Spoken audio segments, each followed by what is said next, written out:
जो विषय है कि भारतीय जनता पार्टी ने पिछड़े वर्ग की जाति आधारित गिनती करने का 2021 में गिनती करेंगे ऐसा वादा किया हुआ है, तो ये उनका वोट लेने के लिए किया गया वादा है, ये विषय चर्चा के लिए रखा गया है।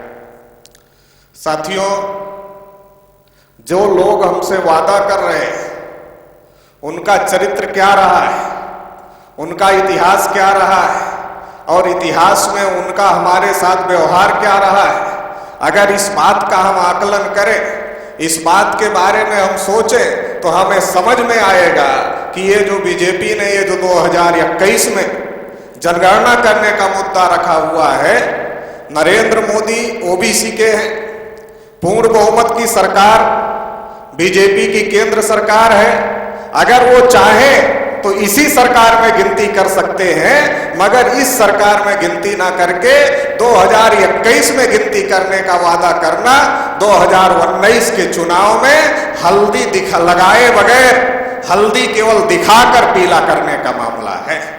ये हल्दी लगाने का मामला नहीं है, ये हल्दी दिखाने का मामला है। और जो हमारे लोग हल्दी देखकर ही पीले हो जाते हैं तो उन्हें हल्दी लगाने की जरूरत ही क्या है। ऐसे ही कांग्रेस के लोगों ने जब 2011 में जाति आधारित गिनती का मुद्दा भारत मुक्ति मोर्चा के माध्यम से पूरे देश भर में उठाया गया था और देश की पार्लियामेंट ओबीसी के मुद्दे पर बंद हो गई थी, पिछड़े वर्ग के नेताओं ने पार्लियामेंट को बंद कर दिया था, तो कांग्रेस के लोगों ने भी आश्वासन दिया था गिनती करेंगे और गिनती के नाम पर उन्होंने सामाजिक और आर्थिक आंकड़े इकट्ठा करने में करोड़ों रुपए खर्च किया और करोड़ों रुपए खर्च करने के बाद उसका क्या हस्र हुआ, ये हस्र साथियों आप लोगों के सामने है। इसलिए हमारे जो लोग हैं, जो हमारा समाज है, ये भुलक्कड़ समाज है, ये भूलता रहता है, 5 साल पहले क्या हुआ वो भूल जाता है और फिर आगे के सपनों में बिजी हो जाता है। तो ये सपना दिखाते रहते हैं, हम सपने देखते रहते हैं और वो सपने दिखाकर हमारा वोट ले लेते हैं। तो साथियों, हमें सोचने की जरूरत है, हमें समझने की जरूरत है, ये कौन लोग हैं जो आपसे वादा कर रहे हैं। अगर आप बैंक में लोन ले लो और बैंक में लोन लेने के बाद में आप लोन ना भरो, लोन की किस्त ना जमा करो और आप दोबारा लोन लेने के लिए जाओ, तो बैंक आपको लोन देने के लिए तैयार नहीं होता, क्योंकि वो कहता है आपकी क्रेडिट फॉल्ट हो गई है, आपके पास क्रेडिट नहीं है, इसलिए हम आपको लोन नहीं दे सकते। ये जिनकी सरकार चल रही है, इनकी क्रेडिट फॉल्ट हो चुकी है। अगर इनकी क्रेडिट फॉल्ट हो चुकी है फिर भी अगर हम इनके ऊपर विश्वास करते हैं तो ये साथियों हमारी बेवकूफी होगी। इसलिए हम लोगों को सोचने की जरूरत है। इनका इतिहास क्या है? कांग्रेस ने पिछड़े वर्ग के साथ धोखेबाजी किया, ये इतिहास हम लोगों को पता है। 1931 के बाद में देश में जाति आधारित गिनती नहीं हुई, सबसे ज्यादा कांग्रेस की सरकार रही और कांग्रेस ने पिछड़े वर्ग के लोगों के साथ धोखा किया। कांग्रेस के बाद बीजेपी के लोगों ने जब 92 में मंडल कमीशन आया तो मंडल के विरोध में कमंडल का आंदोलन बीजेपी के लोगों ने, संघ परिवार के लोगों ने, आरएसएस के लोगों ने चलाया और पिछड़े वर्ग के मंडल कमीशन को काउंटर किया। हमें इतिहास को समझना होगा। इस देश में अगर सबसे बड़ा कोई घोटाला हुआ है तो मैं बार बार इस बात को कहता हूं, इस देश में आर्थिक घोटाले बहुत बड़े बड़े हुए हैं, लेकिन इस देश में अगर सबसे बड़ा कोई घोटाला हुआ है तो सबसे बड़ा घोटाला है इस देश में इतिहास का घोटाला है। इस देश में इतिहास का घोटाला सबसे बड़ा घोटाला हुआ है। हमारे पुरखों पूर्वजों का इतिहास पिछड़े वर्ग के लोगों को पता नहीं है, उस इतिहास को दबाया जाता है, उस इतिहास को छुपाया जाता है और ये इतिहास पता ना होने की वजह से आज हम उन्हीं लोगों से धोखा खा रहे हैं जिन्होंने इतिहास में हमारे साथ धोखेबाजी किया है। इसलिए साथियों, हमें सोचने की जरूरत है, हमें समझने की जरूरत है, विचार करने की जरूरत है कि जब 16 नवंबर 1992 को मंडल कमीशन का फैसला आया था, 52% ओबीसी को केवल 27% आरक्षण दिया गया था और 27% में भी क्रीमी लेयर लगा दिया गया था और ये मुद्दा पिछड़े वर्ग के लोगों को समझ में ना आए, इसके लिए यही आरएसएस, बीजेपी, बजरंग दल के लोग थे जिन्होंने मंडल के विरोध में कमंडल की लड़ाई शुरू किया था। रामलला हम आएंगे, मंदिर वही बनाएंगे, तारीख नहीं बताएंगे। कौन लोग चला रहे थे? पिछड़े वर्ग के नेताओं को आगे किया गया था। परवीर तोगड़िया कौन थे? विनय कटियार कौन थे? कल्याण सिंह कौन थे? उमा भारती कौन थी? जब आपके पिछड़े वर्ग का मुद्दा दबाना था तो कमंडल की लड़ाई शुरू किया था, मंदिर की लड़ाई शुरू किया था और कमंडल की लड़ाई शुरू करके आपके मुद्दे को दबाने का काम किया। आज बीजेपी सरकार में है, आज परवीर तोगड़िया कहां है? दर दर की ठोकरें खा रहे हैं। जान चली जाने वाली थी, किसी तरीके से जान बचाकर बाहर निकले हुए हैं। परवीर तोगड़िया को देख लो, विनय कटियार का देख लो, कहीं नाम नहीं आता। कल्याण सिंह का देख लो, उमा भारती का देख लो। पिछड़े वर्ग के नेताओं के हालात क्या हैं तो हम लोगों को समझने की जरूरत है साथियों। पिछड़े वर्ग के नेताओं का इस्तेमाल धार्मिक आधार पर ध्रुवीकरण करने का काम बीजेपी, आरएसएस, बजरंग दल के लोगों ने किया था ताकि मंडल कमीशन के मुद्दे को दबाया जा सके। क्रीमी लेयर का जो षड्यंत्र पिछड़े वर्ग के साथ में हुआ, इसे दबाया जा सके, इसके लिए इन लोगों ने यह काम किया था। इस बात को, इस इतिहास को हम लोगों को याद रखना होगा। इस इतिहास को अगर हम याद रखेंगे तो हम इनके धोखेबाजी में के शिकार नहीं होंगे। इन लोगों ने पिछड़े वर्ग के मुद्दे को दबाने का काम किया था। अगर आज जाति आधारित गिनती हो जाए, ये धार्मिक ध्रुवीकरण नहीं कर सकते। अगर जाति आधारित गिनती होगी तो सामाजिक ध्रुवीकरण होगा, और अगर सामाजिक ध्रुवीकरण होगा, पिछड़ों को पता चलेगा पिछड़े कितने हैं, तो पिछड़ा अपनी संख्या के अनुपात में हिस्सेदारी की मांग करेगा। और अगर पिछड़ा अपने संख्या के अनुपात में हिस्सेदारी की मांग करेगा तो ये जो ब्राह्मणों ने 80% कब्जा किया हुआ है, इनका हिस्सा कम हो जाएगा। तो ये अपना हिस्सा कम करने के लिए गिनती करने वाले नहीं हैं। अरे करना तो छोड़ो, ये तो गिनती पर चर्चा भी नहीं होने देना चाहते। ये तो धन्यवाद है अमन मेश्राम साहब को, धन्यवाद है वामसे भारत मुक्ति मोर्चा और आफसूट संगठनों को, जो इतनी बड़ी ताकत खड़ा कर दिया है। इनके नाक में आज दम हो गया है। जो मुद्दे मेश्राम साहब उठा रहे हैं, इन्हें उठाना पड़ता है, बैलेंस करने के लिए उठाते हैं, लागू करने के लिए नहीं उठाते। साथियों, हमें समझने की जरूरत है, इस षड्यंत्र को समझने की जरूरत है। ये एक बार कह दिया होगी, अब हमारे लोग कहेंगे होगी। ऐसे ही जब पार्लियामेंट 2011 में बंद हुई थी, रामलीला मैदान में भारत मुक्ति मोर्चा ने, मेश्राम साहब ने बड़ी रैली किया था 2011 में, और जब पार्लियामेंट बंद हुई थी उस समय इन लोगों को समझ में नहीं आ रहा था, ना कांग्रेस के लोगों को समझ में आ रहा था, ना बीजेपी के लोगों को समझ में आ रहा था क्या किया जाए। पिछड़े वर्ग की गिनती का समर्थन किया जाए तो ब्राह्मणों ने जो हिस्सा डकारा हुआ है पिछड़े वर्ग का, पिछड़ा वर्ग अपना हिस्सा ले लेगा। अगर पिछड़े वर्ग की गिनती का विरोध किया जाए तो पिछड़ा वर्ग हमारे विरोध में खड़ा हो जाएगा। इसलिए 2011 में दो लोगों को मैदान में उतारा था आरएसएस के लोगों ने और कांग्रेस के लोगों ने मिलकर। एक थे अन्ना हजारे, जिनके बारे में यह प्रचार किया गया था कि राजा हरिश्चंद्र के बाद धरती पर पहला कोई व्यक्ति है जो ईमानदार व्यक्ति पैदा हुआ है। या तो राजा हरिश्चंद्र कभी हुआ करते थे, या तो अन्ना हजारे का ईमानदार आदमी आया है। इसके बीच में कोई दूसरा ईमानदार आदमी नहीं आया। अन्ना हजारे को महाराष्ट्र से उठाया और दिल्ली के रामलीला मैदान में ले जाकर पटक दिया और पूरे देश के अखबार, टीवी चैनल और मीडिया को लगा दिया। किस बात के लिए लगा दिया? केवल प्रचार करो कि हरिश्चंद्र के बाद धरती पर पहला ईमानदार आदमी आया है और देश में भ्रष्टाचार बहुत बढ़ गया है। बाबा रामदेव को भी काम पर लगाया और क्या प्रचार किया? देश में भ्रष्टाचार बहुत बढ़ गया है। इसलिए अन्ना हजारे तब तक रामलीला मैदान से अनशन नहीं तोड़ेंगे जब तक जन लोकपाल नहीं आ जाएगा। अन्ना हजारे प्राण त्याग देंगे मगर जन लोकपाल के बगैर रामलीला मैदान से अनशन तोड़ने वाले नहीं हैं। ये अखबार, टीवी चैनल के लोगों ने प्रचार किया। आरएसएस की पूरी मशीनरी, पूरे देश भर में जितने सरस्वती शिशु मंदिर थे, चाहे कांग्रेस के लोग थे, चाहे बीजेपी के लोग थे, सारे अन्ना हजारे के समर्थन में आ गए। जाति आधारित गिनती को दबाने का, काउंटर करने के लिए पूरे देश में मामला खड़ा कर दिया गया। 1 सितंबर 2011 को दिल्ली में मेश्राम साहब ने रैली आयोजित किया था। जब हम लोग पिछड़े वर्ग के लोगों को मिलते थे, उनको कहते थे, अरे भाई पिछड़े वर्ग की गिनती का मामला है, जानवरों की गिनती होती है, तुम्हारी नहीं होती, कुत्तों की भी होती है मगर तुम्हारी नहीं होती। तो पिछड़े वर्ग के लोग कहते थे, अरे विकास जी, बेचारा अन्ना हजारे इतना ईमानदार आदमी है, हरिश्चंद्र के बाद पहला ईमानदार आदमी तो मिला है, उसकी जान संकट में है।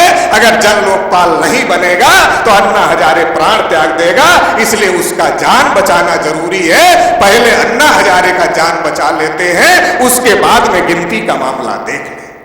मैंने उस समय पिछड़े वर्ग के लोगों को कहा था, पिछड़े वर्ग के लोगों ध्यान रखो, ये तुम्हारी गिनती का मुद्दा दबाने का मामला है। जिस दिन गिनती का मुद्दा दब जाएगा उस दिन ये अन्ना हजारे अखबार के पन्ने से गायब हो जाएगा। आज गायब हो गए, जन लोकपाल नहीं आया, उसे तो ऊपर चले जाना चाहिए था, मगर अभी भी धरती पर ही है। साथियों, 2011 में भी पिछड़े वर्ग के साथ में धोखेबाजी हुई थी, गिनती का मुद्दा दबाया गया था। 2014 का समय आया, कांग्रेस बीजेपी के लोगों ने, आरएसएस के लोगों ने सोचा अगर पिछड़े वर्ग में जागृति बढ़ रही है, पिछड़े वर्ग का कोई अगर लीडरशिप खड़ी हो गई तो संकट खड़ा हो जाएगा। इसलिए नरेंद्र मोदी को, जिसकी जाति पिछड़े वर्ग में पहले नहीं थी, उसे पिछड़े वर्ग में शामिल किया गया था और पिछड़े वर्ग में शामिल करके पूरे देश भर में यह प्रचार किया गया नरेंद्र मोदी पिछड़े वर्ग का है। और इतना ही नहीं प्रचार किया, क्योंकि पिछड़े वर्ग के लोग धार्मिक लोग हैं, इनको ब्राह्मणों ने धार्मिक बनाया हुआ है, तो कहा ये नरेंद्र मोदी कोई साधारण पुरुष नहीं है, बल्कि अवतार लिया हुआ पुरुष है। जब जब धरती पर पाप बढ़ता है तो अवतार होते हैं। तो ये जो नरेंद्र मोदी है, ये आप लोगों के दुख कष्ट को दूर करने के लिए अवतार लिया हुआ पुरुष है, ये अवतार लेकर आया हुआ है। तो हमारे तमाम पिछड़े वर्ग के लोगों ने सोचा ये पिछड़े वर्ग का भी है। फिर प्रचार किया चाय बेचने वाला है, फिर नरेंद्र मोदी ने कहा मैं नीची जाति का हूं। हमारे लोगों ने सोचा नीची जाति का भी है, चाय भी बेचने वाला है और अवतरित पुरुष भी है, तो ये जरूर अपना कल्याण हो जाएगा। तो पिछड़े वर्ग के लोगों ने 2014 में नरेंद्र मोदी को समर्थन दिया, और जब नरेंद्र मोदी को 2014 में पिछड़े वर्ग के लोगों ने समर्थन दिया तो नरेंद्र मोदी देश के प्रधानमंत्री बने।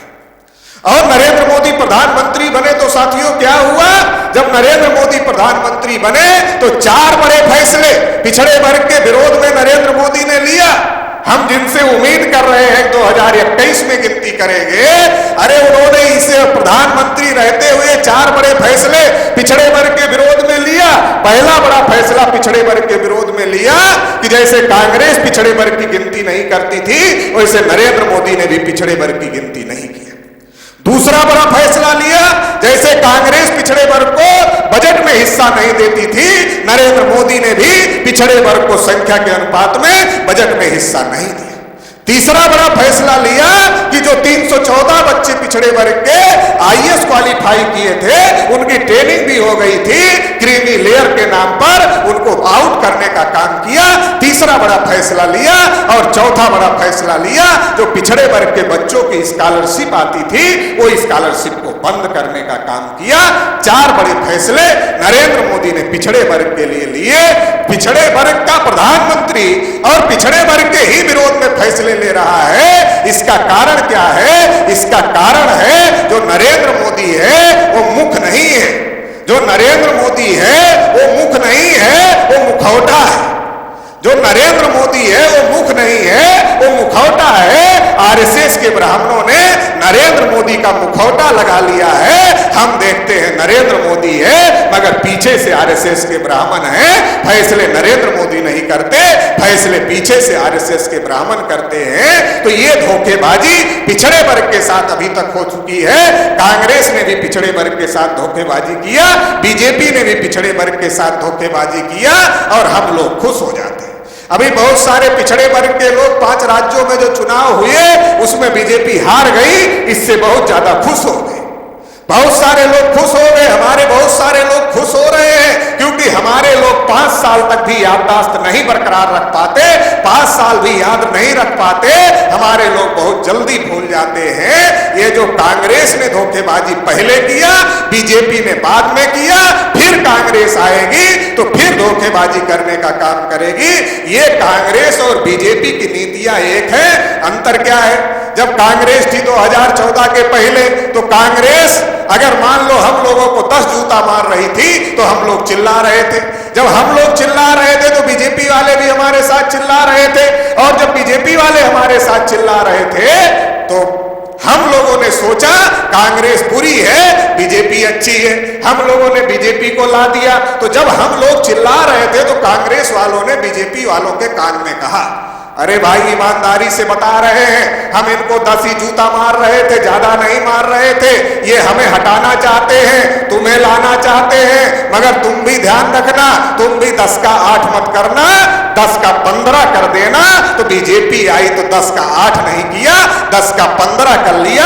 अभी जब 15 पड़ रहा है तो और जोर जोर से हम चिल्ला रहे हैं। अभी हमारे साथ कांग्रेस के लोग चिल्ला रहे हैं, फिर हमको लग रहा है नहीं कांग्रेस आएगी तो जूते कम करेगी, मगर बीजेपी वालों ने कांग्रेस वालों को बता दिया, अरे भाई तुम्हारे कहने के मुताबिक हमने 10 का 15 कर दिया है, तुम भी आना तो 15 का 12 मत करना, 5 और बढ़ा देना, 15 का 20 कर देना।